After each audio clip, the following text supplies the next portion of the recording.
Thumb. Tom Thumb was called that way because when he was born, he was as small as a thumb.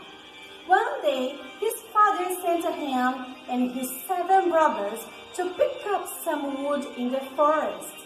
But something terrible happened. They got lost. So Tom Thumb climbed a tree to see if he could find the way back home.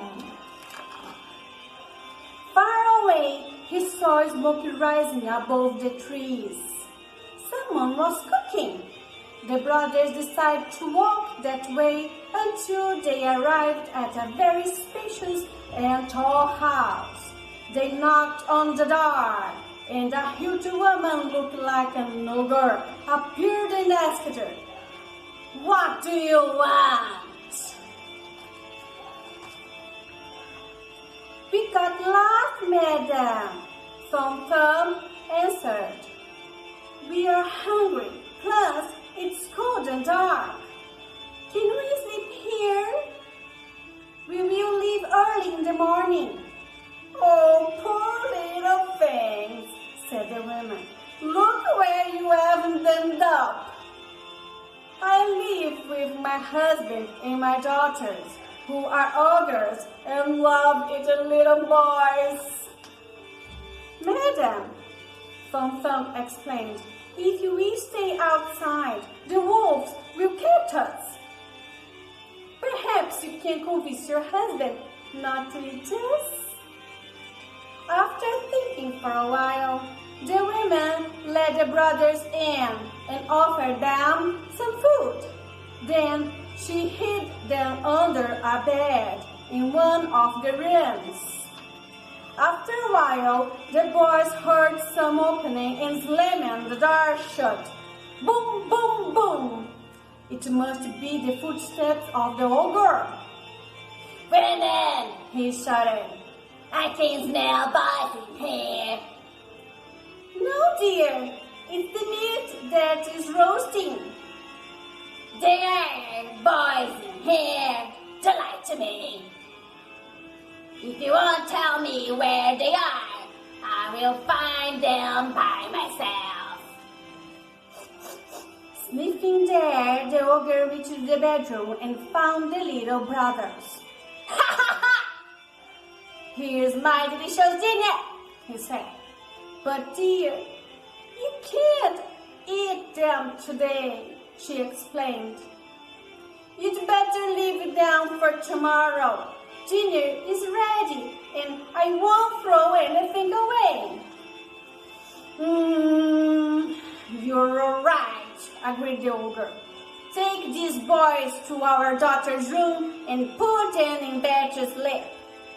The girls were small ogresses who didn't eat children yet, but they fancied trying them. They slept together without taking off the beautiful golden crowns their father had lovingly given them. The women put the boys in a bed next to their daughters and gave each of them a little hat because it was cold and there was no heat in the house. After that, she went to sleep with her husband. Tom Thumb couldn't sleep, thinking and thinking again about how he could get out of there.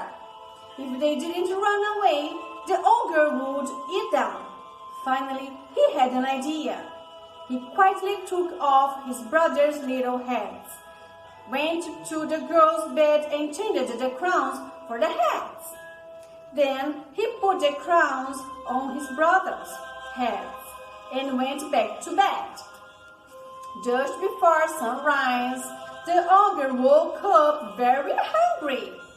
"I feel like eating those boys with scrambled eggs," he thought. "I'm going to roast them in the oven outside so that nobody sees me and I will eat them by myself.